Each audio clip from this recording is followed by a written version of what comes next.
Cooper's up 14 on Whatley in North Carolina. And suddenly, the safest pickup on the board is a state no one wanted to call safe on Monday. This is Senate Pickup Watch. Today, the first real general election number lands, and Susan Collins is up in Maine, quietly running the opposite playbook from the one Democrats keep botching. One tap on follow, and we'll be back in your ears before you know it. CBS 17 writes. The poll found Cooper, who served as governor from 2017 to 2025, was supported by 48% of respondents.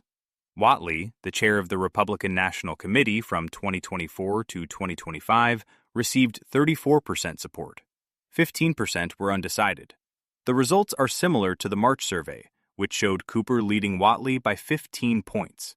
Cooper up 14 on Whatley. Catawba College YouGov. Cooper at 48%, sample of 1,000. First hard general election number of the week, and it's a doozy.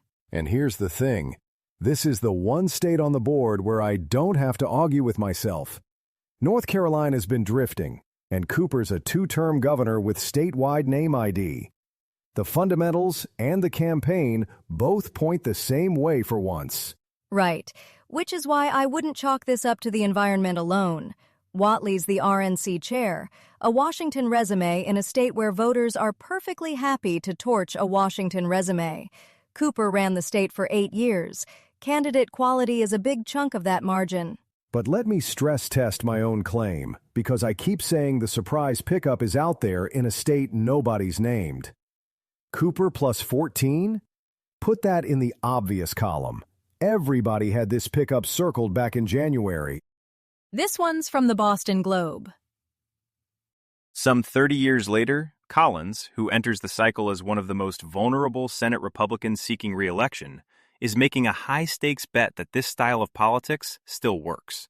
She is dug in on this strategy, despite a mountain of available evidence showing that it no longer succeeds anywhere else in the country.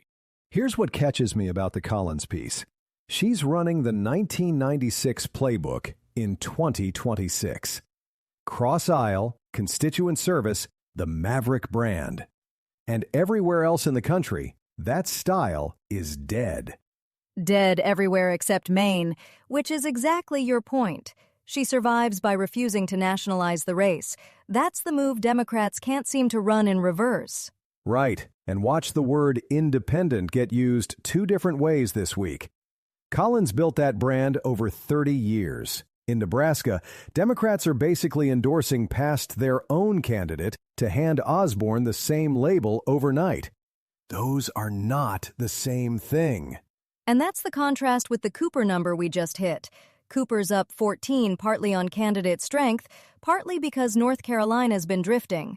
Collins is surviving on incumbency and a brand she actually earned in-state. You can recruit strong candidates. You can't fake a 30-year local brand. Got thoughts on our Senate map? A race we should be watching? Or a correction? Send us a note anytime at senatepickup@lanternpodcasts.com. We always appreciate hearing what you're tracking. You'll find links to everything we talked about today in the show notes. So if a race, filing, or bit of data caught your ear, you can dig in there. Thanks for listening.